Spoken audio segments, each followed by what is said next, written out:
এই দেশের নিজের দেশের ক্যান্টনমেন্টে নিজের দেশের সেনাবাহিনীর লোকজন এইভাবে আয়না ঘরের ভেতরে বছরের পর বছর, যুগের পর তারা বন্দী থাকে। এটা এই বাংলাদেশের ইতিহাসে আমার মনে হয় সারা পৃথিবীর বুকে এটা ইতিহাস সৃষ্টি করেছে, যেই ঘটনা ঘটেছে। তারপরেও আমরা যেই ক্যান্টনমেন্টের লোকজন এটা করেছে তার সেই সেনা প্রধানই এখনো পর্যন্ত আছেন, আমরা মেনে নিয়েছিলাম। বাট তার ধারাবাহিকতায় এই সেনাপ্রধান যেসব কাজগুলো করছেন সেগুলো আমাদের দেশের জন্য অত্যন্ত বিপজ্জনক। ডক্টর ইউনূস এবং তার সরকার যখন আমাদের দেশকে গড়ার কাজ চালিয়ে যাচ্ছেন, তাকে বিএনপি সর্বোচ্চ পর্যায়ের নেতা যখন তাদের সাথে বৈঠক করে দেশকে এগিয়ে নিয়ে যাওয়ার জন্য দুজনে মিলেমিশে কাজ করার চেষ্টা করেছে, তখন এই দেশকে আবার বিভাজনের দিকে ঠেলে নেওয়ার জন্য এই সেনাপ্রধান কাজ করছে।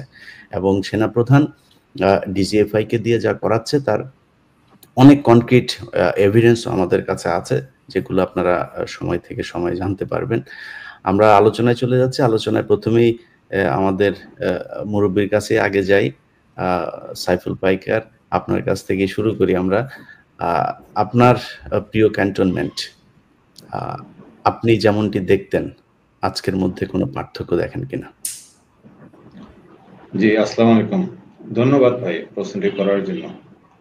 অ্যাকচুয়ালি আমি নৌবাহিনী থেকে এসেছি 1996 সালের জুন মাসে। বাট সে সময় পর্যন্ত আমি বলতে পারি যে ক্যান্টনমেন্ট বা আমাদের নৌবাহিনী ঘাঁটি ইট ওয়াজ ওয়েল ডিসিপ্লিনড। যদিও আমাকে সেই সময় প্রথম নৌবাহিনীতে অত্যন্ত আইন কানুন লঙ্ঘন করে নৌবাহিনী থেকে প্রশাসনিক পদক্ষেপের মাধ্যমে বরখাস্ত করা হয়েছে, এবং আপনি শুনে অবাক হবেন, আমাকে বরখাস্ত করার পরের দিনে সমগ্র নৌবাহিনীর সব ঘাঁটিতে বিষয়টা আলোচনার বিষয়বস্তু দাঁড়িয়ে গিয়েছিল। টক অফ দ্য মানে নেভি বেজেস, এটাকে নেভিতে বলা হয় গ্যালি টক, যে লেফটেন্যান্ট পাইকার স্যারকে অন্যায়ভাবে বরখাস্ত করছে। পরে তদানীন্তন নৌবাহিনী প্রধান নুরুল ইসলামকে প্রত্যেকটি ঘাঁটিতে যে নাবিকদেরকে প্যারেড গ্রাউন্ডে সমাবেশ করে তাদেরকে বলতে হয়েছে যে আমার বিষয়টা নিয়ে আমি তো ডিসমিসড হয়ে গেছি, তারা যেন আলোচনা না করে। মানে এই আলোচনার সমালোচনাটা এতখানি প্রতিক্রিয়ার সৃষ্টি করেছিল। বাট আমি নৌবাহিনী থেকে আসার পরে সেন্ট মার্টিনস দ্বীপে আমি ব্যস্ত ছিলাম অন্যান্য কাজ নিয়ে, কনজারভেশন অ্যাক্টিভিটি নিয়ে। বাট এই গত 15 বছরে যেটা ঘটেছে এটা লোমহর্ষক, অসহনীয়, বর্ণনা করার মতো না। এবং একটা ডিসিপ্লিন ফোর্স পরিচালিত হবে আইন কানুন দ্বারা, সে আইন কানুন কিন্তু লিখিত আছে, এবং এই অন্যায় অপকর্মগুলো করা হয়েছে আইন কানুনকে লঙ্ঘন করে, এবং প্রতিষ্ঠানের সেবা না করে ব্যক্তির সেবা করতে যে আইন কানুনগুলো লঙ্ঘন করে এই ভয়াবহ, অসহনীয়, অবর্ণনীয় যে গুম খুন, আয়নাঘর বা তুলে নিয়ে যাওয়া, একটা পরিবারকে হেনস্থা করা, ইভেন একজন পিএনজি অফিসার বা সৈনিকের ছেলেমেয়েরা কোনো আর্মি রিলেটেড কোনো প্রতিষ্ঠানে ভর্তি হতে পারে নাই।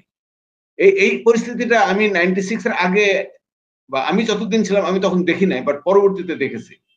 তো এটা একটা অসহনীয় এবং ভয়াবহ অভিজ্ঞতা ভাই এই গত 15 বছর হয়েছে। ধন্যবাদ। জি, জাকারিয়া ভাই বলবেন আপনার আপনার আজকের পরিবর্তন, আপনার ফেলে যাওয়া ক্যান্টনমেন্টের সাথে কোনো পার্থক্য আছে কিনা? জি, বিসমিল্লাহির রহমানির রহিম। ইলিয়াস ভাই, আপনাকে ধন্যবাদ। আপনার এই চ্যানেলে আমি প্রথম এসেছি। আপনাকে এবং আপনার দর্শক শ্রোতা যারা পরবর্তীতে দেখবেন, এখন দেখছেন, সবাইকে সালাম জানাচ্ছি। আসসালামু আলাইকুম। আমার প্রিয় সেনাবাহিনী আমার গর্বের জায়গা, শুধু আমার না, 18 কোটি মানুষের গর্বের জায়গা বাংলাদেশ সেনাবাহিনী, যেখানে আমি গত 30 বছর আমি সেখানে সেনাবাহিনী কর্মকর্তা হিসেবে কর্মরত ছিলাম। নিশ্চয়ই সেখানে আমার আবেগ, আমার অনুভূতি, আমার শিক্ষা, আমার প্রফেশনালিজম সবকিছু এখন স্মৃতি, এবং এটা অত্যন্ত গর্বের সাথে আমরা সবসময় শেয়ার করি এবং বলি। এখন আমি আপনাকে যেটা বলবো সেটা হচ্ছে, আমার পিরিয়ডটা ছিল 1992-তে আমি কমিশন লাভ করি, এবং 2022 31 ডিসেম্বর পর্যন্ত আমি কর্মরত ছিলাম। 2023 সালে 1 জানুয়ারি থেকে আমি এলপিআর আসি। তা আমার বুঝতে পেরেছেন যে আমার পিরিয়ডটা প্রায় 30 ইয়ার্স। তো 30 ইয়ার্সের মধ্যে আমি যদি আমার দেখা এবং আমার অভিজ্ঞতা থেকে যদি শেয়ার করি, তাহলে আমি বলবো যে দেখেন, 1992 তে কমিশন লাভ করার পরে বাংলাদেশ সেনাবাহিনীকে 2009 পর্যন্ত আমি যেভাবে দেখেছি, কত বছর হবে, প্রায় 15 ইয়ার্স। আর 2009 এর পরে 2024 5ই অগস্ট পর্যন্ত, আর তারপরে যে প্রায় 1 বছর, এই দুইটা 2009 পর্যন্ত যে সেনাবাহিনী ছিল, সেই সেনাবাহিনীতে আমি 15 ইয়ার্স ছিলাম। সেই সেনাবাহিনীকে আমি দেখেছি অত্যন্ত ডিসিপ্লিন, প্রফেশনাল, অত্যন্ত ল, কমান্ড, কন্ট্রোল ইত্যাদি অত্যন্ত শক্তিশালী ছিল। এবং 2009 এর যে বিডিআর কার্নেজের পরে মূলত আমাদের ডিকেটা শুরু হয়েছে সেনাবাহিনীতে, সেটা স্পষ্ট আমরা এগুলার এক্সপেরিয়েন্সড। সেটা কেমন, 2009 এর আগে আমরা যদি কোনো সিনিয়র অফিসার দেখতাম, আমরা কিন্তু অত্যন্ত সম্মানের সাথে তাকে আমরা স্যালুট করতাম, তার কথা শুনতে চাইতাম, ভিতর থেকে একটা শ্রদ্ধা চলে আসতো। ফুল কর্নেল, ব্রিগেডিয়ার, মেজর জেনারেল, তখন আমাদের কাছে অনেক বড় কিছু একটা ছিল। কিন্তু সেই সেনাবাহিনীতে আমি 2009 এর পরে এই 2000 আমার রিটায়ার পর্যন্ত সেই সেনাবাহিনীর অনেক কর্নেলকে দেখলে আশেপাশে বলতে শুনেছি, how come he has become colonel, how come he has become brigadier general. এটা কিন্তু ইলিয়াস ভাই 2009 এর আগে, বিডিআর কার্নেজের আগে কিন্তু আমি দেখি নাই, শুনিও নাই। অথচ এই 2024 পর্যন্ত আমরা কিন্তু লট অফ এক্সাম্পলস আর দেয়ার, যারা আসলে সেনাবাহিনীতে লেফটেন্যান্ট কর্নেল হওয়ার যোগ্যতা রাখেন না, তারা কিন্তু অনেক বড় র্যাঙ্কে সার্ভিস করেছেন এবং করছেন। সবচাইতে দুঃখের বিষয় হচ্ছে, দেখেন এই যে বিডিআর কার্নেজের যে একটা কমিটি, যেটা আমাদের অনেক চেষ্টা, ব্রিগেডিয়ার হাসান নাসির চেষ্টায় হয়, এই কমিটি ফর্ম করতে যে আমরা একজন ভালো মেজর জেনারেল খুঁজে পাচ্ছি না, যে দেশপ্রেমিক, নীতিবান, অত্যন্ত সাহসী, একসেপ্টেবল, খুঁজে পাওয়া যাচ্ছে না। অবাক করার বিধা। আপনি যদি একজন ব্রিগেডিয়ার জেনারেল খোঁজার চেষ্টা করেন, আপনাকে অনেক কোর্সের পর কোর্স যেতে হবে, বিকজ অফ লাস্ট 15 ইয়ার্স। 15 ইয়ার্সের একটা বড় ধরনের সেনাবাহিনীতে যে চেঞ্জটা হচ্ছে, সেটা হচ্ছে যে যারা আসলে অনেকেই, আমি বলবো একটা সংখ্যা আছে যে যারা আসলে যোগ্যতা সম্পন্ন এবং তারা they deserve to become a senior officer, but কিছু কিছু ছিল যেগুলো কোশ্চেনেবল, আমি যেটা বলছি। এবং সেই কারণে কিন্তু একটা ভিতরে একটা ডিমোরালাইজ একটা ফ্যাক্টর ছিল তখন অফিসারদের মধ্যে, যারা ভালো অফিসার তাদের মধ্যে এরকম একটা ছিল যে পলিটিসাইজ এমন ভাবে করা হয়েছে যে আমি মনে করি একটা কোর্সের যদি সোর্ড হোল্ডার মনে করেন, তাকে তো আপনাকে প্রমোশন দিতে হবে। এক্সেপশনাল কেস ইজ দেয়ার, যে অনেকে সিনিয়র অফিসার হতে পারে না, কিন্তু একটা কোর্সের প্রথম দিকের একজন দুইজনকে দিয়ে এরপরে কিন্তু এমন অফিসারকে ওই কোর্সেরই পদোন্নতি দেওয়া হয়েছে যারা আসলে কোশ্চেনেবল, যাদেরকে দেখে লোকজন বিভিন্ন কমেন্টস করতো। তো এবং তারপরে দেখেন 2009 এর পরে আপনার এই যে আয়না ঘরের কেস, তো আমরা জানতাম এগুলা, আমাদের কাছে আমরা জানতাম যে অমুক জায়গায়, এই যে বিশেষ করে লেফটেন্যান্ট কর্নেল হাসিন যখন বেরিয়ে আসলেন, আয়নাঘরের তথ্য দিলেন, ব্রিগেডিয়ার আজমি উনি গুম হয়ে গেলেন, তারপরে উনি কোথায় আছেন। এবং পরিবেশটা এমন হলো যে বিডিআর কার্নেজের পরে অফিসারদের মধ্যে যে অসন্তোষ ছিল, সেটা থেকে যাতে কোনো কিছু মানে কোনো চেঞ্জ না আসে, অথবা যারা একটু কারেজিয়াস, অ্যান্টি ইন্ডিয়ান, দেশপ্রেমিক, নীতিবান, তাদেরকে শাটডাউন করে দেওয়ার জন্য কিন্তু তখন কি হয়েছে, তখন একটা সাজানো হয়েছে, একটা কুর প্লট একটা তৈরি করা হয়েছে, ন্যারেটিভ দেওয়া হয়েছে। এবং সেইখানে তখন কিন্তু আপনি জানেন মেজর জেনারেল একজন যে 33 ডিভিশন জিওসি ছিলেন, মেজর জেনারেল কামরুজ্জামান, অত্যন্ত মেধাবী অফিসার ছিলেন, অত্যন্ত মেধাবী। আমরা যখন স্টাফ কোর্স করি, আমরা সেটাকে বলে জুনিয়র স্টাফ কোর্স এসআইএনটিতে, তখন সেই স্টাফ কোর্সের যাবার আগে আমাদের প্রিপারেশন, তখন একটা ডিভিশন ভিত্তিক প্রিপারেটরি ক্লাস থাকতো, প্রিপারেটরি কোর্স বলা হয়, সেই কোর্সে উনি আমাদের ক্লাস নিতেন। হ্যাঁ, তো উনি এত খুবই টেকনিশিয়ান, একজন খুব নামকরা অফিসার। অথচ তাকে এবং সেই সময় আরো অনেক ভালো ভালো অফিসারকে ট্যাগ লাগিয়ে কি হচ্ছে তাদেরকে চাকরিচ্যুত করা হয়। হ্যাঁ, তারপরে আবার এই যে তাপস এই যে বোমের কাহিনী করে যে 5 জন কমান্ডো অফিসার, তারা অত্যন্ত একজন কমান্ডো অফিসার করতে কিন্তু ইলিয়াস ভাই আপনি জানেন যে আর্মি কিন্তু অনেক কিছু স্যাক্রিফাইস, মানে তাদেরকে স্যাক্রিফাইস করতে হয় এবং আর্মি দেশকে অনেক কিছু দিতে হয়, তারপরে কিন্তু একজন কমান্ডো তৈরি হয়। তো সেই কমান্ডো অফিসারদেরকে কিন্তু এইভাবে সেই তাপস কিলিং এর সাথে জড়িয়ে তাদেরকে তুলে নেওয়া হয়েছে, তাদেরকে 16টা মাস ধরে তাদের অত্যাচার করা হয়েছে, তারপর তাদেরকে জেল দেওয়া হয়েছে। এবং এই প্রসিডিউর কিন্তু কখনো যে কোর্ট মার্শাল বা একটা ওপেন কোর্ট তাকে ডিফেন্ড করার সুযোগ দেওয়া, এই কিছু হয়নি, জাস্ট কাগজ কলমে তাদেরকে শাস্তি দেওয়া হয়েছে। তো এইটা করে, এইসব কাজ করে কিন্তু অফিসারদের মধ্যে একটা ভীতির সঞ্চার করা হয়েছে। আমি বলবো যে আমরা কখনো সেই 2009 এর আগে আমরা বলি ফিল্ড মেস, আমরা বলি অফিসার্স মেস, এখানে যখন আমাদের একটা লাইফ ছিল, একটা ইন্টারাকশন ছিল, একটা খুব একটা সৌহার্দ্যপূর্ণ একটা পরিবেশ ছিল, সেই পরিবেশ কিন্তু আমরা 2009 এর পরে পাইনি। সেই মেসে আপনি গেলে কাউকে পাবেন না, কাউকে বসে বসে কথা বলছে, গল্প করছে, আনন্দ করছে, ফুর্তি করছে, সারাদিনের সেই ব্যস্ততার পরে তাদের যে সময়টা পার করবে একটা সুন্দর পরিবেশে, সেটা কিন্তু আমরা তেমন পাইনি, কারণ দুটো অফিসার কথা বলতো না।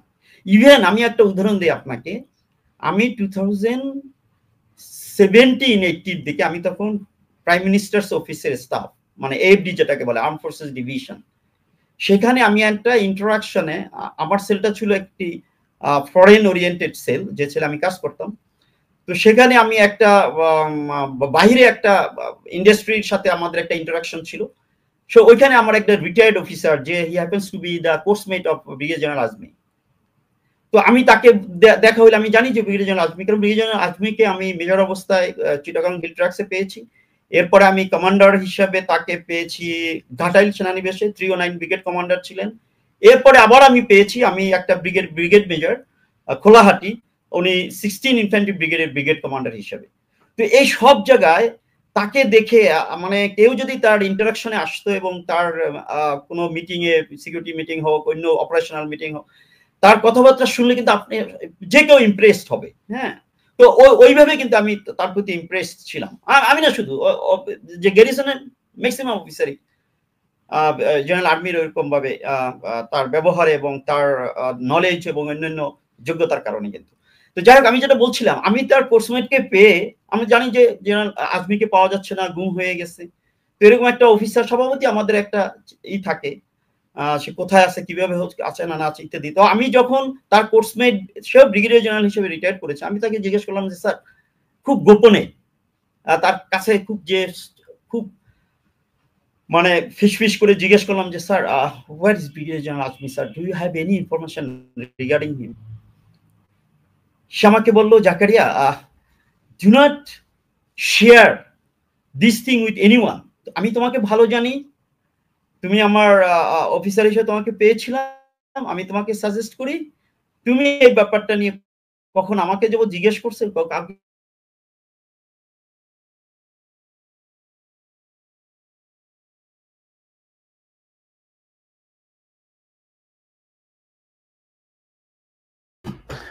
মেজর শাহিন স্যার, আপনার কাছে আসি। ওনার অডিও বোধহয় একটু সমস্যা হচ্ছে, এটা একটু আনমিউট করেন। যে কথাগুলি কর্নেল জাকারিয়া ভাই বলছিলেন, যে ইয়ের ভেতরে, সে পিলখানা হত্যাকাণ্ডের পর থেকেই সেনাবাহিনীর ভেতরে যে অসন্তোষ, সেনাবাহিনীর মূল মেরুদণ্ড ভেঙে যাওয়া, এই জিনিসগুলোতে দেশ তো স্বাধীন হয়েছে, মানে আমাদের দেশের সব জায়গাতেই তো কিছু কিছু পরিবর্তন হয়েছে। মানে ক্যান্টনমেন্টের ভেতরে সেই খুনিদেরকে, যারা এই পুরো পরিবেশ ধ্বংস করলো, এখনো পর্যন্ত সেই খুনিরা বিভিন্ন জায়গায় বসে আছে, এগুলো দেখলে স্যার আপনাদের কেমন লাগে? আচ্ছা, প্রথমত ইলিয়াস ভাই, আপনাকে ধন্যবাদ। আমি আপনার এই চ্যানেলে প্রথম এসেছি, একই সাথে যারা দেখছেন শুনছেন, আসসালামু আলাইকুম। তো শুরুতেই আমি আমার কয়েকটা ফিলিংস এর কথা বলতে চাই। সেটা হলো যে সেনাবাহিনী আমাদের একটা জীবনের অংশ। আমাদের জীবন যৌবন, ভালো লাগা, খারাপ লাগা, আবেগ, ভালোবাসা সবকিছুই আমাদের সেনাবাহিনী। আমরা অল্প বয়সে, সেই 17-18 বছর বয়সে সেনাবাহিনীতে জয়েন করি, সারাটা জীবন চলে যায়, বৃদ্ধ বয়সে আমরা রিটায়ার করেছি। আমাদের সবকিছুই সেনাবাহিনী। আমরা আমাদের সেনাবাহিনীকে প্রচন্ড ভালোবাসি। সেনাবাহিনী আমাদের আবেগ। সেনাবাহিনীর যে কোনো ছোট ভালো কাজ দেখলে খুব ভালো লাগে, গর্ব বোধ করি, অন্যদেরকে বলি। একই সাথে ছোট ছোট বিষয় না, বড় বড় অন্যায় দেখলে ভেতরে ভেতরে খুব কষ্ট পাই। তো এখন যেটা বলতে চাচ্ছি সেটা হলো, অনেকে একটা বিষয় আমাদের ক্ষেত্রে বলার চেষ্টা করেন যে আমরা বাইরে সেনাবাহিনীর বদনাম করছি, সেনাবাহিনীর কথা ভাবমূর্তি ক্ষুণ্ণ করছি, অথবা সেনাবাহিনী সম্পর্কে কিছু তথ্য বাইরে দিচ্ছি। তো এই বিষয়ে প্রথমে বলতে চাই, যেটা হলো, যেটা আমরা মনে প্রাণে বিশ্বাস করি যে সেনাবাহিনীর শুধু 99% না, 99%-এরও অনেক বেশি সদস্য, বিশেষ করে জুনিয়র অফিসাররা, দেশীয় সৈনিক, এরা দেশপ্রেমিক, এবং এদের জন্য এই সেনাবাহিনী এখনো শেষ আশ্রয় এবং বিশ্বাসের জায়গাটায় আছে।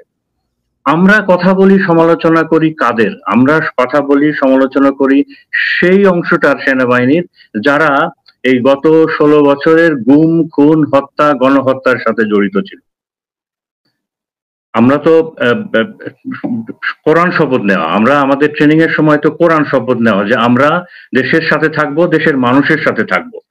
তো আমরা সমালোচনা করি সেই সব অফিসারদের যারা তাদের শপথ ভঙ্গ করে শুধুমাত্র 2টা প্রমোশন অথবা কিছু ক্ষমতা অথবা অর্থ, এর কারণে কোনো একটা স্বৈরাচার সরকারকে দীর্ঘমেয়াদী চিরকাল রাখার জন্যে গুম, খুন, হত্যা, গণহত্যা এগুলো করেছে, অথবা আদেশ দিয়েছে, অথবা সাপোর্ট করেছে। এবং আমি বিশ্বাস করি এই কাজগুলো যারা করেছে তারা সেনাবাহিনী থেকে অটোমেটিক্যালি খারিজ হয়ে গেছে, সেনাবাহিনীর সদস্য আর তারা নাই। এই সব কাজগুলো করার পরে সেনাবাহিনীর সদস্য থাকা যায় না, সেটা নিয়মে থাকুক বা না থাকুক।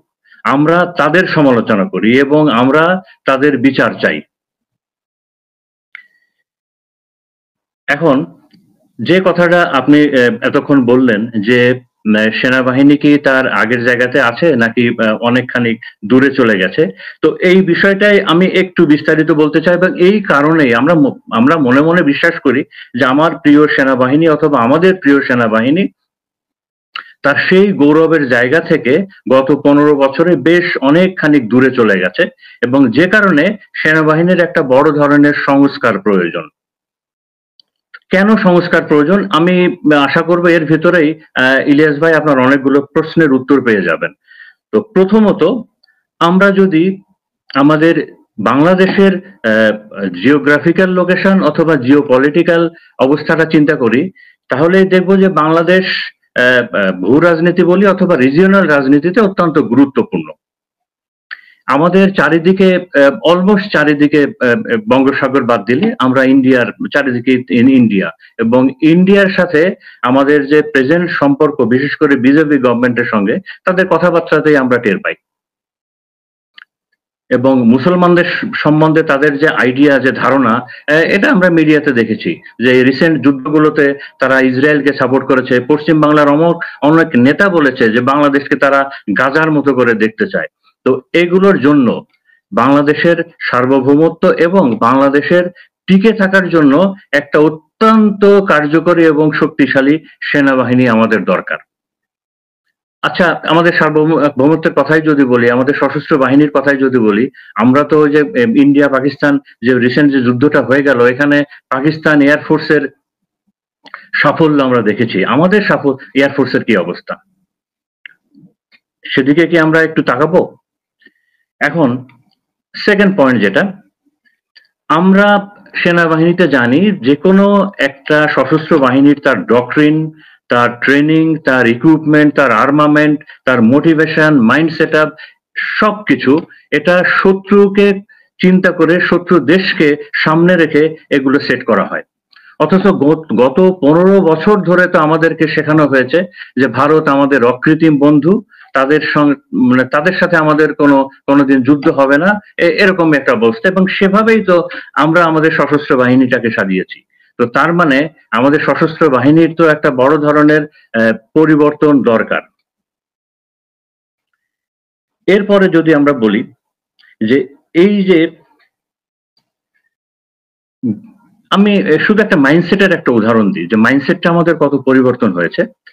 2001 সালে যে নির্বাচনটা হয়েছিল সেই নির্বাচনে আওয়ামী লীগ ক্ষমতায় ছিল, নির্বাচনের পরে বিএনপি আসলো।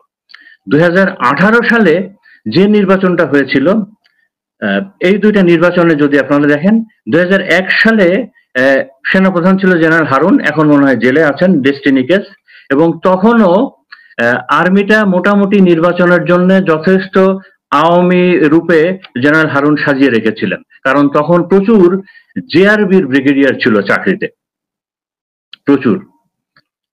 তো তখন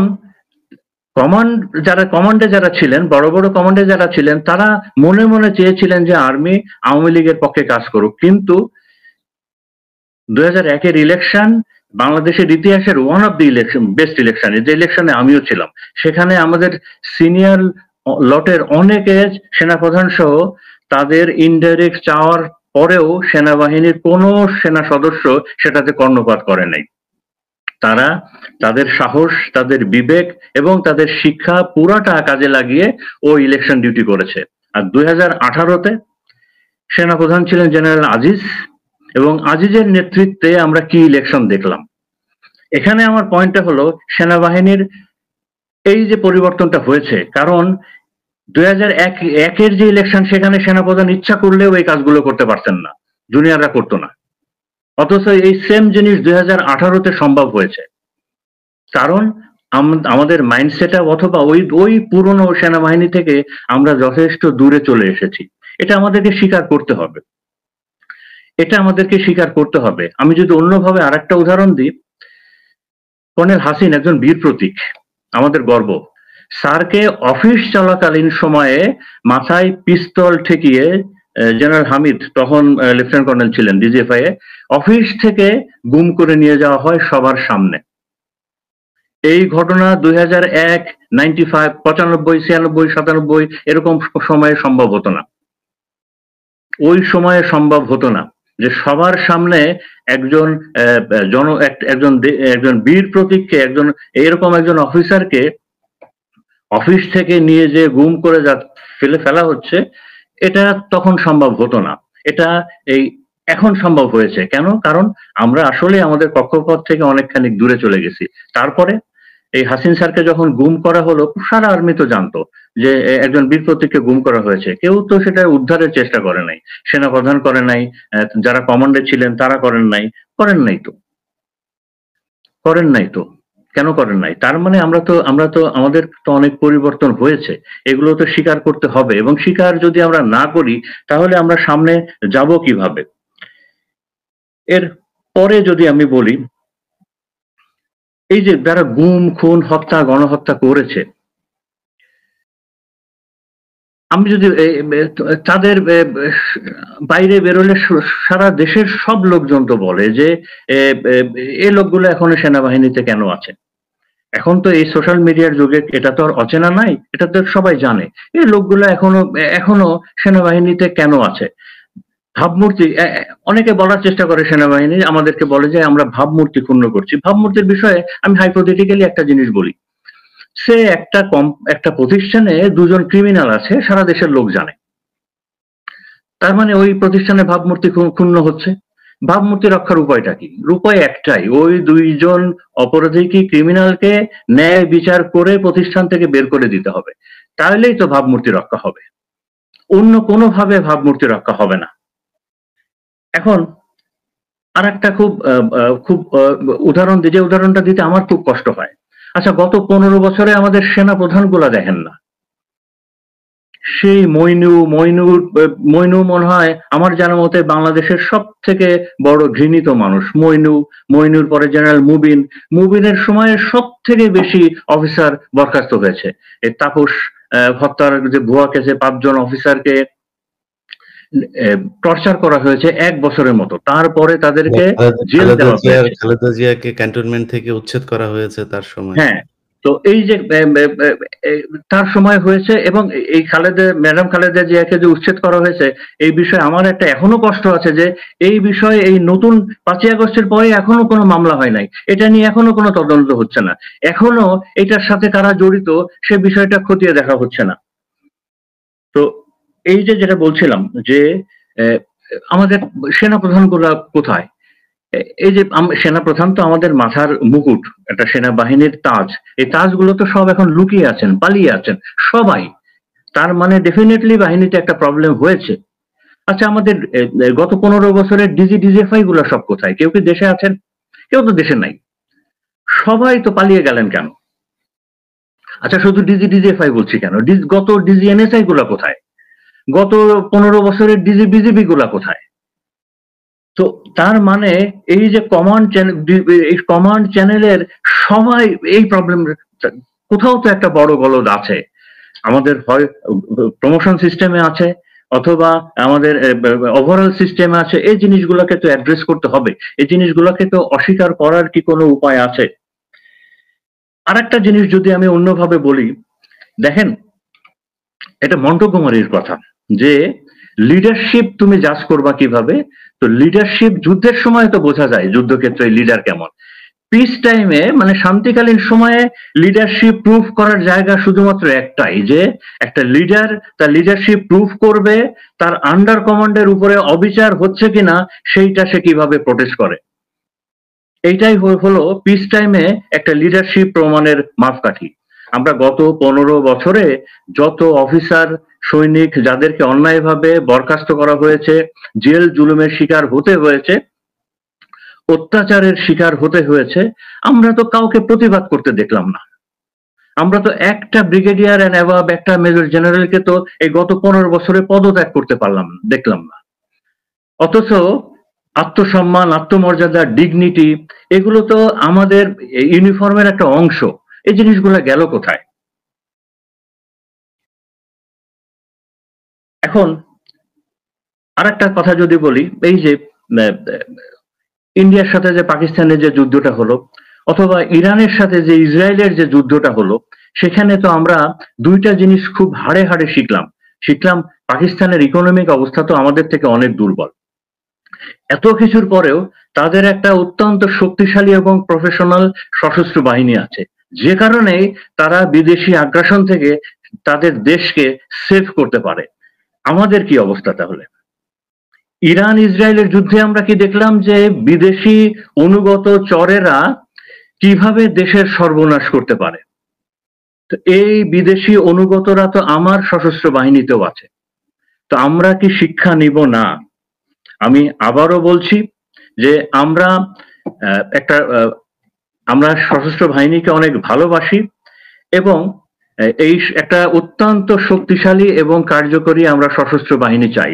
এখন সশস্ত্র বাহিনীর বিষয়ে কিছু ফ্যাক্ট আছে, যেটা সাধারণ জনগণ কিভাবে সশস্ত্র বাহিনীর, অথবা সাধারণ জনগণের সশস্ত্র বাহিনী বিষয়ে তাদের মাইন্ডসেটটা কেমন। তারা সশস্ত্র বাহিনীকে নিজেদের বাহিনী মনে করে, গণমানুষের বাহিনী মনে করে। তারা কখনো মনে করে না যে বাংলাদেশের সশস্ত্র বাহিনী এটা উত্তর কোরিয়ার সশস্ত্র বাহিনী অথবা মিশরের সশস্ত্র বাহিনী। এটা মনে করে যে না, বাংলাদেশের সশস্ত্র বাহিনী একটা দেশপ্রেমিক সশস্ত্র বাহিনী, এটা তাদের আস্থা বিশ্বাসের শেষ স্থল, এবং এটা গণমানুষের সশস্ত্র বাহিনী। বর্তমানে তাদের একটা মাইন্ডসেট আছে যে বাংলাদেশের বর্তমান সশস্ত্র বাহিনীর উপরে ভারতের একটা প্রভাব আছে, আওয়ামী লীগের একটা প্রভাব আছে। এটা বাইরের লোকজনের সাথে কথা বললে টের পাওয়া যায়। ভারত আমাদের সশস্ত্র বাহিনীকে কিভাবে রাখতে চায়, দেখতে চায়, সেটা তো মুক্তিযুদ্ধের সময় তাজউদ্দিন আহমেদের যে চুক্তি হয়েছিল, 7 দফা চুক্তি, সেখানেই পরিষ্কার বলা আছে যে তারা আমাদের সশস্ত্র বাহিনীকে অথবা বাংলাদেশকে কিভাবে করদরাজ্য করে রাখতে চায়। এ ব্যাপারে তো সন্দেহের অবকাশ নাই।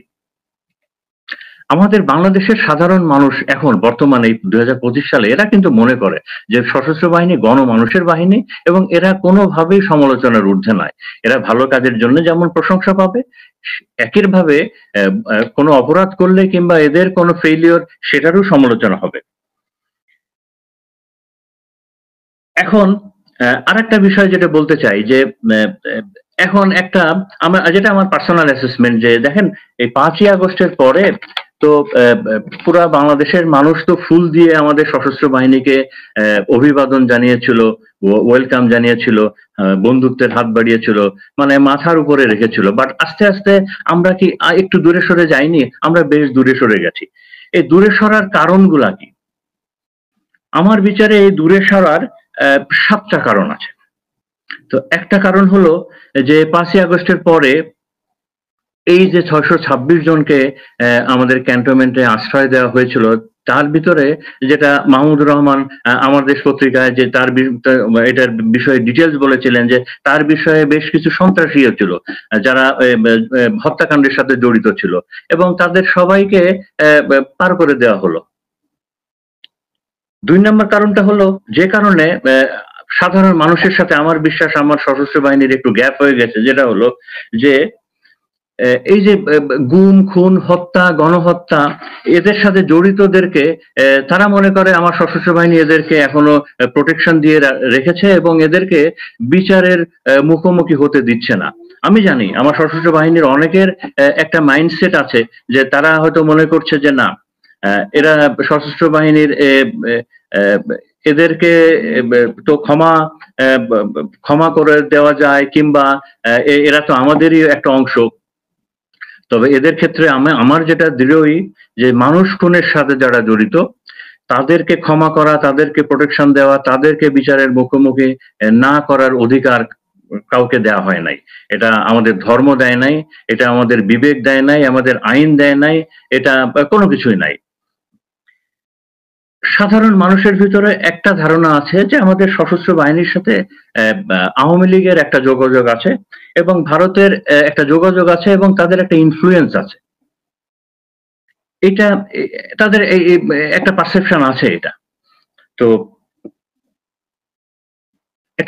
আরেকটা পাবলিক পারসেপশন আছে যে এই মুহূর্তে এই 5ই আগস্টের পরে যে এই মুহূর্তে যে সরকারটা চলছে এখানে গোয়েন্দা সংস্থাগুলো আমাদের এই ইন্টারিম গভর্নমেন্টকে সঠিকভাবে সহায়তা করছে না।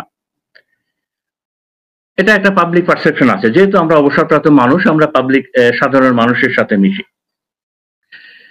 বিডিআর হত্যাকাণ্ডের বিষয়ে এই ফুল স্টপের বিষয়টা, এই বিষয়টা সাধারণ মানুষের বিষয়ে বা সাধারণ মানুষের মনে একটা বড় ধরনের নেগেটিভ দাগ কেটেছে।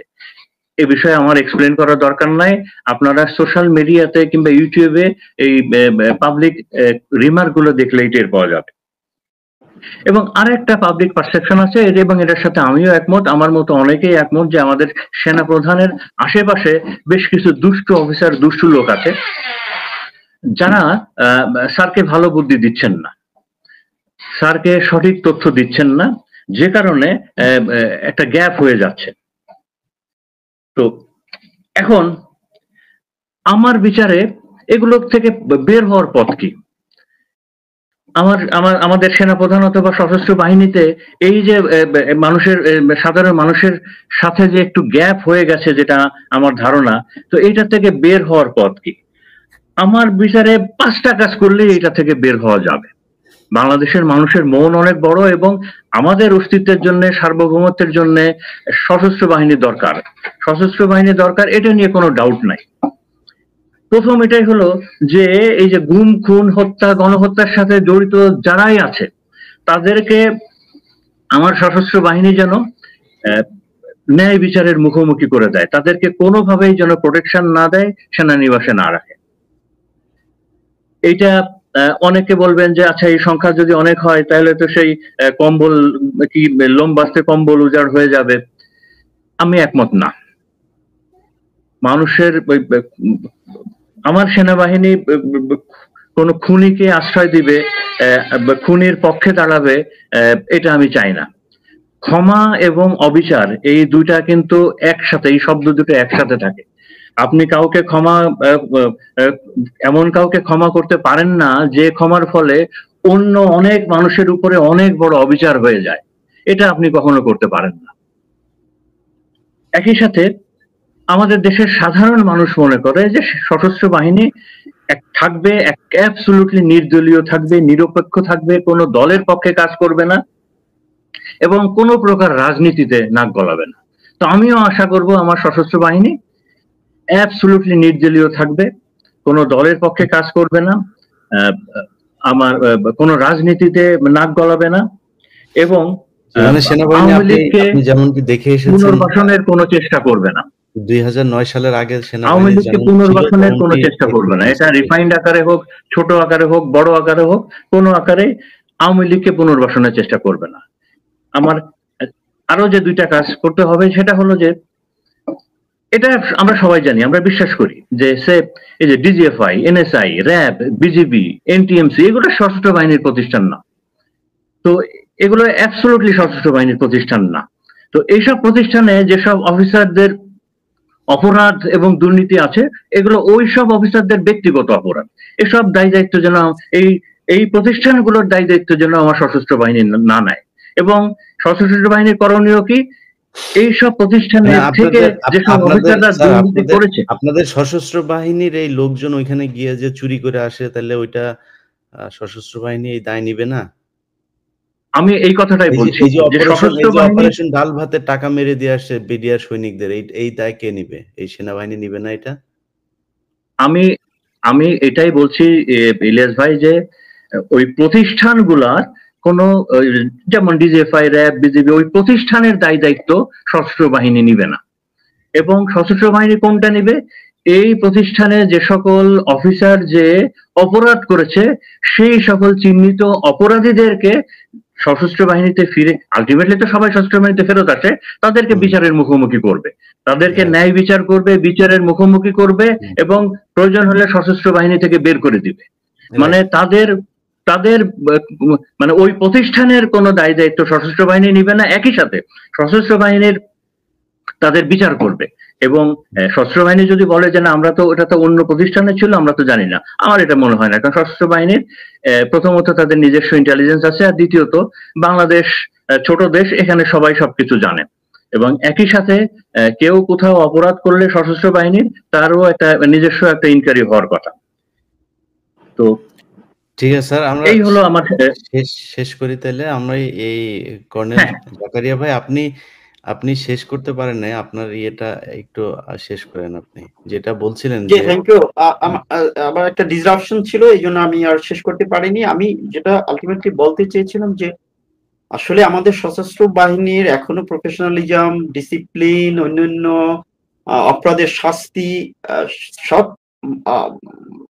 বেশ, মানে আমরা যদি বলি যে না অনেক অনেক অনেক হয়েছে, কিন্তু সেটা নয়। কিন্তু আমাদের সশস্ত্র বাহিনী এখনো অত্যন্ত প্রফেশনাল, এবং কিছু ব্যক্তি, মানে তাদের সংখ্যা খুবই নগণ্য, যারা এই অপকর্মগুলো করেছে, যারা খুনের সাথে জড়িত ছিল, র্যাবে যে, তারপরে ডিজিএফআই ডিজি হিসেবে অথবা অন্য লেভেলে থেকে, তারপরে এনএসআইতে যে, মানে বিভিন্ন বিজিবিতে যে, তো তাদেরকে যদি এরকম আইনের আওতায় আনা যায় এবং তাদেরকে যদি শাস্তির কাঠগড়ায়, মানে বিচার কাঠগড়ায় দাঁড় করানো যায়, তাহলে কিন্তু ভবিষ্যতে এরকম অফিসাররা যারা ডেপুটেশনে যাবে, তারাও কিন্তু খুব বড় ধরনের তাদের মধ্যে অ্যাওয়ারনেস ক্রিয়েট করবে।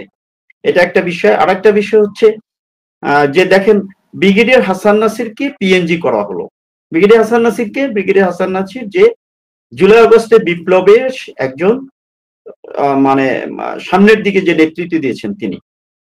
এখন ব্রিগেডিয়ার হাসান নাসির ফেসিস্ট হাসিনার সময় বিজিবির হত্যাযজ্ঞের পরে যে একটা কমিটি করা হয়, সেই কমিটিতে যে রিপোর্ট তৈরি করা হয়, সেই রিপোর্টে সে নোট অফ ডিসেন্ট দিয়েছেন। এখন এই ব্রিগেডিয়ার হাসান নাসিরকে আপনি যখন পিএনজি করেন, তখন আমি বাহিরের অবস্থাটা বা রিটায়ার্ড অফিসারদের কমিটির কথা বাদ দিলাম, সার্ভিং এ যারা আছে, যে সব অফিসার সৈনিক, তাদের কাছে কি মেসেজটা আপনি দিচ্ছেন? আপনি কি তাদেরকে এই মেসেজ দিচ্ছেন না যে তোমাদের আগের সেই ভারতীয় দাস হয়ে থাকতে হবে? সেই ভারতীয় ন্যারেটিভটা এখন আপনি এক্সারসাইজ করছেন, মানে অফিসারদেরকে ভয় দেখাচ্ছেন যে দেশপ্রেমিক হওয়া যাবে না, তারপরে নীতিবান হওয়া যাবে না, অন্যায়ের সাথে কম্প্রোমাইজ করতে হবে। এই মেসেজটা আমি মনে করি এই মেসেজটা দেওয়া হচ্ছে সার্ভিংকে। কাজে এই ব্যাপারে আমি মনে করি আমাদের সব লেভেলে আমাদের বিবেক যেন কাজ করে, আমরা যেন বুঝতে পারি, আমরা যেন দুই নৌকায় পা দিয়ে না চলি। সবচাইতে বড় হচ্ছে যে আইদার আপনি এন্টি ফেসিস্ট অর ফেসিস্ট, এর মাঝামাঝি কোনো অবস্থান আমি মনে করি না যে অন্তত দায়িত্বশীল অবস্থান থেকে কারণ এটা হওয়া উচিত। এই উইজডম, এই রেসপন্সিবিলিটি সবার মধ্যে গ্রো হোক, সবাই দায়িত্ববান হই, এইটাই আমি কামনা করছি। এবং আমি বলছি যে যে আমাদের যে সেই এখন আর সেই পরিবেশ নাই। 2009-এর পরে যে ফেসিস্ট সরকার ছিল, সেই যে আবহাওয়াটা ছিল, যে এনভায়রনমেন্টটা ছিল, সেই এনভায়রনমেন্ট তো নাই এখন। কেন আমরা সেই আমাদের যে কালিমা রয়েছে, আমাদের কিছু ব্যক্তির কারণে, কিছু ব্যক্তিগত স্বার্থ চরিতার্থ করার জন্য, পদ পাওয়ার জন্য, র্যাঙ্ক পাওয়ার জন্য, টাকা পয়সা মানে দিকে যারা লোভী ছিল, এই কয়েকজন গুটি কয়েকের জন্য কেন আমরা এই বাহিনীকে আমরা পরিচ্ছন্ন করব না? এই জন্য আমি সবসময় বলি যে আমাদের বাহিনীকে ক্লিন করতে হবে। আমাদের এই বাহিনী একটা বাহিনী যেটা ফেসিস্ট সরকার ডিস্ট্রয় করতে পারেনি। 15 বছরে শেখ হাসিনা কিন্তু সমস্ত প্রতিষ্ঠানগুলোকে কিন্তু ধ্বংস করে দিয়েছে, শুধুমাত্র সেনাবাহিনীকে ছাড়া। এবং তার প্রমাণ আপনারা দেখেছেন 5ই আগস্টের সেনাবাহিনী কিন্তু জনগণের পক্ষে ছিল। এবং এই সেনাবাহিনী 71 থেকে আমি বলবো সমস্ত ক্রাইসিসে, জাতীয় ক্রাইসিসে সবসময় কিন্তু জনগণের পাশে ছিল। আপনি একটা উদাহরণ দিতে পারবেন না যে জনগণের বিরুদ্ধে সেনাবাহিনী চলে গেছে, এবং ভবিষ্যতে থাকবে এই সেনাবাহিনী। এই সেনাবাহিনীকে কেউ যত চেষ্টা করা হোক, যতই ইন্ডিয়ান হেজিমনি থাকুক না কেন, এই সেনাবাহিনীকে সেটা করা সহজ হবে না। কাজে আমরা কিন্তু ওইটার পক্ষে যে ব্যক্তির দায়, যেটা শাহিন বলেছেন, যে ব্যক্তির দায় যেন প্রতিষ্ঠান না নেয় এবং ব্যক্তিকে যেন বিচারের কাঠগড়ায় দাঁড় করানো হয়, তাহলে ভবিষ্যতে আর কেউ এই অফিসাররা ডেপুটেশনে যেয়ে তারা এরকম কাজ করবে না। এবং একটা ব্যাপারে আপনার সাথে আমি দ্বিমত পোষণ করি ইলিয়াস ভাই, আপনি যেটা বললেন যে ডাল ভাত কর্মসূচিতে যে চুরির ব্যাপারটা বলেছেন, এটা কিন্তু আমি খুবই ইনসিগনিফিকেন্ট ছিল। সেটা কিন্তু আপনার ওই ন্যারেটিভ তৈরি করা হয়েছে, ওই বিডিআর হত্যাযজ্ঞটা পরিচালনা করার জন্য ওই ন্যারেটিভটা তৈরি করা হয়েছিল সেই সময়। সেটা কিন্তু একদম স্পষ্ট যে কারণ আমরা তো ইউএন মিশনে কাজ করেছি, আমরা বিজিবিতে কাজ করেছি, আমরা বিজিএফ ডিউটি করেছি বিভিন্ন সময়, ইউনাইটেড সিভিল পাওয়ারে আমরা কাজ করেছি। তো আমরা দেখেছি যে আমাদের সৈনিকদের সাথে আমাদের বন্ডেজ, আমাদের কোন সৈনিকের কোন অধিকারকে আমরা কিন্তু কখনো ক্ষুণ্ণ করিনি। এই সিস্টেমটা নাই সেনাবাহিনীতে, নাই যে সৈনিকের কোনো, যেসব সৈনিক বলে যে পলিটিক্যাল, আমি বলবো যে সেনাবাহিনীতে পলিটিক্যাল কারণে অফিসাররা কিন্তু চাকরিচ্যুত হয়েছে, অফিসাররা কিন্তু নির্যাতিত হয়েছে, কিন্তু সৈনিকরা কিন্তু নির্যাতিত হয়নি কখনো পলিটিক্যাল কারণে। সৈনিকদের কিন্তু তাদের অন্যায় কাজের অন্যায়ের জন্য, যে ইল ডিসিপ্লিন কাজ করার জন্য কিন্তু তাদেরকে শাস্তি হিসাবে কেউ বরখাস্ত হয়েছে, কেউ অন্যান্য শাস্তি পেয়েছে। হ্যাঁ, এটা হতে পারে যে একই অন্যায় করে একজনে পার পেয়েছে, চাকরি হারিয়েছে, একজনে চাকরি হারায়নি। আপনি ওখানে বলতে পারেন, এটা তো আমরা তো হিউম্যান বিং। হয়তো এক কমান্ডিং অফিসার যে শাস্তি মনে করেছে একটা সৈনিকের জন্য, অন্য কমান্ডিং অফিসার মনে করছে না তাকে হাইয়েস্ট ডোজ দেওয়া দরকার। কাজে এই হিউম্যান এরর উপরে তো আমরা নাই, কাজে এটা ক্লিয়ার থাকা উচিত। স্যার 111-এ চাঁদাবাজি করলো কারা স্যার? এই যে বিভিন্ন কোম্পানির, বড় বড় কোম্পানির মালিকদেরকে ধরে নিয়ে 10 কোটি, 100 কোটি, 150 কোটি এই যে নিত, এটা কারা নিত? যে এটা কিন্তু এটা আবার ওই ব্যক্তি, আপনি দেখবেন সেই সময় যদি 100 অফিসার যদি এই কাজে নিয়োজিত থাকে, আপনি দেখবেন তাদের পরিমাণ কিন্তু ইনসিগনিফিকেন্ট। ডাল ভাতের টাকা 600 কোটি টাকা নিল। আপনি যদি আমাদের আজকের আলোচনার মূল উদ্দেশ্য হচ্ছে যে আপনারাও সেনাবাহিনীতে ছিলেন এবং আপনারাও কিন্তু এই সেনাবাহিনীকে এখনো ভালোবাসেন। আমরা নেগেটিভ বলতে চাই না, কিন্তু আপনার কোশ্চেনকে যদি আমি যদি নাকি কাউন্টার দিতে চাই, আপনি বলেছেন তারা কখনো দাঁড়ায়নি। 2018 সালের নির্বাচনের দিন এই সেনাবাহিনী যা করেছে, এই ধরনের নির্লজ্জ আমার মনে হয় আর কোনোদিন সেনাবাহিনী এই কাজ করে নাই। সেনাবাহিনীকে আপনি বলবেন না, আপনি কিন্তু সেনাবাহিনীকে অ্যাড্রেস করবেন না এভাবে, কারণ সেনাবাহিনী অ্যাজ এ ইনস্টিটিউশন কিন্তু এটা করেনি। আপনি ব্যক্তি, সেনাবাহিনী চলে কিন্তু কমান্ডের উপরে। সেনা প্রধান যেটা বলবেন সেটা কিন্তু একদম লোয়েস্ট লেভেল পর্যন্ত সেটা কিন্তু এক্সিকিউট হয়। তো এটা হচ্ছে সাইকোলজি। এজন্য ব্যক্তি জেনারেল আজিজকে আপনি বলবেন, সেই সেনাপ্রধানকে যখন সরানো যায় না, সেই সেনাপ্রধানের কথাই যখন সবকিছু চলতেই থাকে, তাও একদিন দুদিন না, আজকে 1 বছরের কাছাকাছি হইতে গেল। 1 বছরের মাথায় এসে আপনি হাসান নাসেরের মতো, আমি তো 3.5 ঘন্টার সেই পুরো অডিও রেকর্ডটা শুনেছি, তিনি যে জিজ্ঞাসাবাদ করেছিলেন 2009 সালের বিডিআর হত্যাকাণ্ডের পরের দিন। সেখানে তিনি যে পরিমাণে মানে আক্রমণাত্মক ছিলেন হাসান নাসের, ওই এই মির্জা কি বলে ওর নাম, আজম, তারপর হচ্ছে গিয়ে কামরুল ইসলাম, আর হচ্ছে গিয়ে ওর নাম কি, ওই যে নানক, এই 3 জনকে জিজ্ঞাসাবাদের যে ক্যাসেট, আমি 3.5 ঘন্টা পুরো ক্যাসেটটা শুনেছি। সেখানে প্রতিটা একদম পয়েন্ট টু পয়েন্ট যে কোশ্চেন গুলো করা দরকার সেটা হাসান নাসের করেছেন।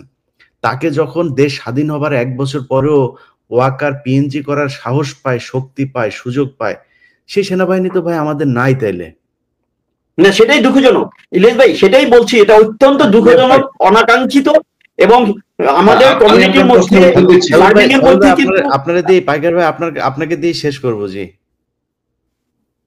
মানে অ্যাকচুয়ালি ওরা দুইজন আপনার প্রশ্নের সাথে জাকারি ভাইটা শেষ করে দিন। জাকারি ভাই শেষ হয়ে গেছে বোধহয়, জাকারি ভাই শেষ করে দেন। জি, আমি শেষ করেছি, থ্যাংক ইউ। জি জি, ঠিক আছে। লেফটেন্যান্ট পাইকার ভাই আপনি এবার বলেন। জি,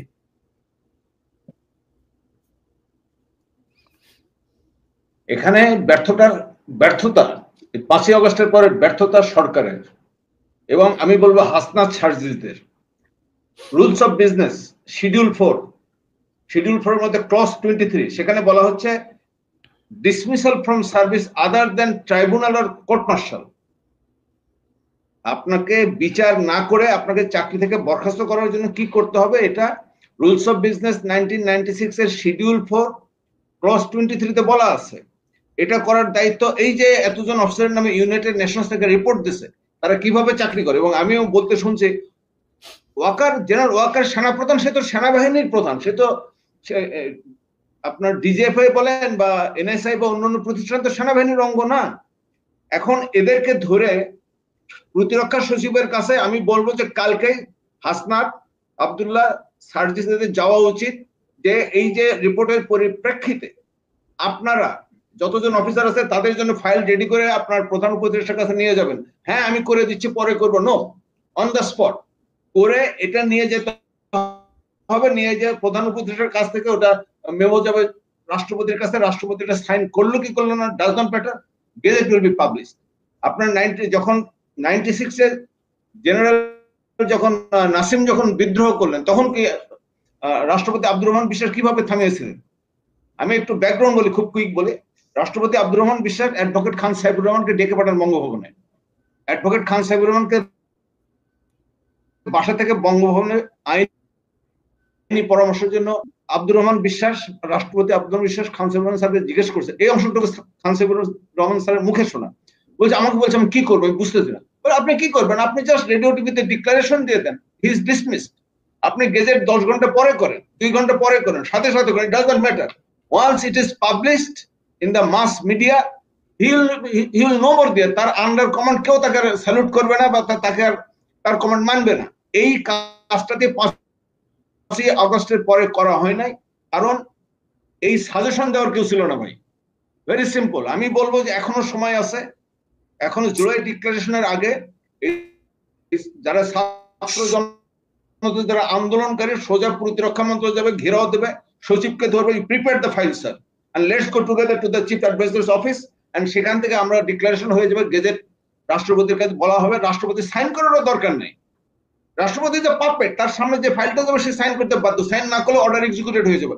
এই গ্যাপটা হয়ে গেছে ভাই। আপনিও মাঝে মধ্যে বলেন, আমিও শুনে, ওই পিনাকিও মাঝে মধ্যে বলে যে ওয়াকার এটা করতেছে না, জেনারেল ওয়াকার ওইটা করতেছে। No, it is the duty of the Secretary of Defense. Legal and statutory matters depends on the Secretary of Defense, not on the service chiefs. একটা সার্ভিস চিফ মানে কি ভাই? যে পরিবেশ মন্ত্রণালয়ের আন্ডারে পরিবেশ অধিদপ্তর আছে, বন অধিদপ্তর আছে, মেলা অধিদপ্তর আছে। একটা সার্ভিস চিফ ইজ সিম্পলি একটা বিভাগের প্রধান। এখন আমাদের দেশে যারা আইন বুঝে না, তারা টক শোতে হরেক রকমের কথা বলতে থাকে। আমি অনেকের কথাবার্তা শুনি, তারা আইনের ভিতরে আতিপাতি করে ঢোকে না ভাই। আমাদের সার্ভিস রুলসে ক্লিয়ারলি বলা আছে আপনার ডিসমিস করার অনেক তরিকা আছে। যে জাতিসংঘের রিপোর্ট ইজ গুড এনাফ, তাদের যে রেকর্ড আছে, রেপুটেশন আছে মার্কেটে, এগুলো বিবেচনায় নিয়ে তাকে ডিসমিস করতে পারে, টেম্পোরারি তাকে প্রত্যাহার করতে পারে, তাকে বিচারের অপেক্ষামান রেখে তাকে চাকরি থেকে আপনার SNR service no longer required করে দিবে। Anything can be done. এটার জন্য ওই জেনারেল ওয়াকারের মুখের দিকে তাকায় থাকার কোনো প্রয়োজন নেই ব্রাদার। আপনি যদি আরো বিস্তারিত ল পয়েন্ট গুলো জানতে চান, আমি আপনাকে ল পয়েন্ট গুলো সাজিয়ে পাঠিয়ে দেবো ইলিয়াস ভাই। Thank you. না, আপনি যা বলেছেন, খাতা কলমের কথা বলেছেন, সব ঠিক আছে, কিন্তু আমি বাস্তবতা বলি। আজকে যে পলককে আপনারা আদালতে দেখেছেন, এই পলক পালিয়ে যাচ্ছিল এবং ডিজিএফআই এর একজন কর্মকর্তার সাথে তার 2 কোটি টাকার একটা চুক্তি হয়েছিল। এই ধরনের চুক্তিতে আরো অনেক আওয়ামী লীগের লোকজন পালিয়ে গিয়েছে। আমরা 650 জনের কোনো খোঁজ এখন পর্যন্ত পাই নাই। পলকের ঘটনায় একজন পুলিশ কর্মকর্তা সেখানে ছিলেন এবং সেই পুলিশের সেই অফিসার এখন কোন একটা থানার ওসি হিসাবে দায়িত্ব পালন করছেন ডিএমপিতে। তাকে ডিজিএফআই লোকজন তুলে নিয়ে যাচ্ছিল। সে সাথে সাথে এই মেসেজ পাঠায়। মেসেজ পাঠানোর পরে আমাদেরকে সেইখানে স্টুডেন্টরা গিয়ে তাড়াহুড়ো করে তারপরে এই পলককে করে এবং সেই পুলিশ অফিসারকে উদ্ধার করেন। সেনাবাহিনীর লোকজন এইভাবে প্রতিটা লোককে বের হওয়ার জন্য সুযোগ দিয়েছেন। আমরা যদি সেই 111 থেকে যদি শুরু করি, সেইখানেও কিছু কর্মকর্তা, আমরা তাদের নাম ধরে ধরে বলতে পারি, শত শত কোটি টাকা চাঁদাবাজি করেছেন বিভিন্ন কোম্পানি প্রতিষ্ঠানের মালিককে ধরে নিয়ে। আমি আমার 21 টিভির চেয়ারম্যানের কথা বলতে পারি। চেয়ারম্যান সাহেবকে ধরে নিয়ে যেও তারপরে এইভাবে চাঁদা নেওয়া হয়েছে। বিভিন্ন প্রতিষ্ঠানের মালিক সালমান এফ রহমান থেকে শুরু করে তাদের কাছ থেকে টাকা নেওয়া হয়েছে। তারপরে পিলখানার ঘটনার যেটা ঘটেছে সেটা আপনারা জানেন, তারপরের ঘটনাগুলো জানেন। আমরা সব ভুলে যেতে চাই। সেনাবাহিনীকে এখনো পর্যন্ত আমরা সেই সম্মানের জায়গায় দেখতে চাই। আমি এখনো বাংলাদেশে ধরেন একজন মানুষ যদি একজন কর্মকর্তার কাছে তার বোন মেয়ে বিয়ে দিতে পারে, এটা তার কাছে সম্মানের মনে হয়। কিন্তু ভাই, আপনি যদি নাকি এই বিভিন্ন জায়গায় গিয়ে কনস্ট্রাকশনের বিজনেস করেন, আপনি বিভিন্ন প্রতিষ্ঠানগুলোতে গিয়ে আমি তো এমন কোনো জায়গা নাই, সীমান্তের এমন কোনো লেফটেন্যান্ট কর্নেল নাই যিনি কিনা ওইখানে পাচারের টাকা খান না। আমি মানে 2-4 জনের কথা বাদ দিলাম, কিন্তু তিনার কথা হচ্ছে যে তিনি যদি টাকা না খান তাহলে সেখানে চাঁদাবাজিগুলো চলে কেন? সেখানে এই ভারতীয় মালগুলো বাংলাদেশে ঢুকে কেন? সেটার জবাব সেনাবাহিনীকে দিতে হবে। আদারওয়াইজ তাকে স্বরাষ্ট্র মন্ত্রণালয়কে দিয়ে তারা চলে আসুক। পুলিশের দায় নেয় এবং বিডিআর এর পুরো নিয়ন্ত্রণ আপনি, অফিসার সব আপনাদের, দায় আপনি নেবেন না, এটা হবে না। আমার মনে হয় এই পাবলিক ফাংশন থেকে সেনাবাহিনীকে দ্রুত সরে আসা উচিত এবং ক্যান্টনমেন্ট আমার মনে হয় শুধুই বাংলাদেশের নিরাপত্তার জন্যই থাকা উচিত। সেই জায়গায় আপনি পাবলিক ফাংশনসে যত বেশি যাবেন আপনি তত বেশি করাপ্টেড হয়ে যাবেন। সো সেই জায়গাগুলো করা দরকার। সেনাবাহিনীর লোকজনের কাছে আমার অনুরোধ থাকবে, ভাই আপনাদেরকে আমাদের ভীষণ দরকার। এই দেশের নিরাপত্তা, এই দেশের স্বাধীনতার জন্য আপনাদের দায়িত্বশীল হওয়া খুব জরুরি। সো আপনারা ভালো হয়ে যান, আমরা আপনাদেরকে তোয়াজ করব, আপনাদের সম্মান করব, সবকিছু করব। কিন্তু আপনারা যদি আওয়ামী লীগের লোকজনকে বাঁচাইতে চান, এই মুহূর্তে যে ঘটনাটা ঘটছে, আমি কয়েকটা জেলা নিয়ে কাজ করছি। বান্দরবনে একজন লোক আছে, তার নাম হচ্ছে, একসময় তার নাম ছিল নেতা মুজিব, আওয়ামী লীগের মুজিব। সে আজকে তাকে সেনাবাহিনীর ডিজিএফআই এর কয়েকজন কর্মকর্তা, আমি সবার নাম সহ জানি, কয়েকজন কর্মকর্তা তার বাসায় যায় আসে, তাকে তাদের অফিসে নিয়ে যায় নিয়ে আসে, পুরো শেল্টার দিচ্ছে। বাগেরহাটে একজন আওয়ামী লীগের নেতা আছেন। তারপরে আপনার আরেকটা আছে হচ্ছে আমাদের চুয়াডাঙ্গাতে। সেদিন এক মেজরের আমার কাছে সেই মেয়ের বক্তব্য আছে, সেই মেয়েকে একজন রেপ করেছে। সেনাবাহিনী তাকে বলছে যে তুমি কয় কোটি টাকা চাও, 1 কোটি 2 কোটি যা চাও তোমাকে দিয়ে সেটা মীমাংসা করে দিই। সেনাবাহিনীর ক্যাম্পে ডেকে নিয়ে সেই মেয়েকে এসব কথা বলছে। একটু যদি অ্যালাউ করেন, আপনি যে কথাগুলো বললেন ধরো এটাই রিয়েলিটি, কিন্তু রিয়েলিটিটা কে তৈরি করেছে? ফেসিস সরকার 15 বছরে ধরে, মানে 2009 এর পরে সে 15টা বছর ধরে সে এরকম পরিবেশ তৈরি করেছে। এবং এটা একটা হোলিস্টিক অ্যাপ্রোচে দেখতে হবে। যদি গভর্নমেন্ট যদি সেনাবাহিনীকে ওইভাবে সার্ভিস নিতে চায়, সেভাবে তৈরি করেছে। এই সেটআপটা কিন্তু 5ই আগস্টের পরে চেঞ্জ হয়নি। আপনি কিন্তু সেই সেটআপটা রেখে দিয়েছেন। সেই সেটআপটা রেখে দিয়ে তো আপনি আম গাছ থেকে তো আপনি আম পাবেন, আম গাছ থেকে তো আপনি জাম পাবেন না। এখন সেই সেটআপ তো ওই করাপশনের সাথে জড়িত, ওই যে মানুষকে জিম্মি করে কোটি কোটি টাকা হাতিয়ে নেওয়ার সাথে জড়িত। তো সেই সেটআপটা তো চেঞ্জ হয়নি। আমরা তো মানুষ, মানে হাইপোথেটিক্যাল চিন্তা ভাবনা করে তো লাভ নেই। আপনি প্র্যাকটিক্যাল যদি হন, সেনাবাহিনী একমাত্র জায়গা। আমি তো বাংলাদেশে সাংবাদিকতা করেছি।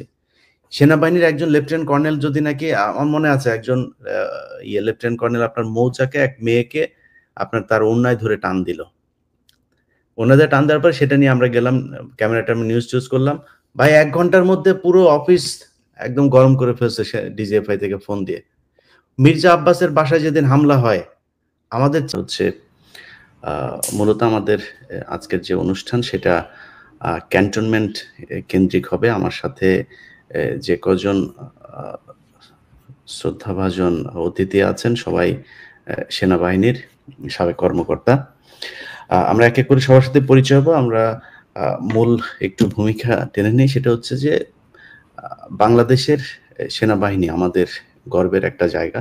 আমি গেল কয়েকদিন ধরে সেনাবাহিনীর ব্যাপারে বিভিন্ন আলাপ আলোচনা করেছি। এটা নিয়ে সেনাবাহিনীর কিছু লোকজন তারা তাদের ভেতরে আলোচনা করেছে যে আমি হচ্ছে সেনাবাহিনীর বিরুদ্ধে বোধহয় কাজ করছি। আমি এখনো পর্যন্ত মনে করি এই বাংলাদেশের সবচাইতে ডিসিপ্লিনড, সবচাইতে অনেস্ট এবং সবচেয়ে দেশপ্রেমিক কোনো মানুষ যদি থাকে সেটা সেই ক্যান্টনমেন্টেই থাকে। কিন্তু কিছু ভারতীয় এজেন্ট এবং দুর্নীতি কিছু কর্মকর্তার কারণে এই বাহিনীর সুনাম প্রচন্ডভাবে ক্ষুণ্ণ হয়েছে।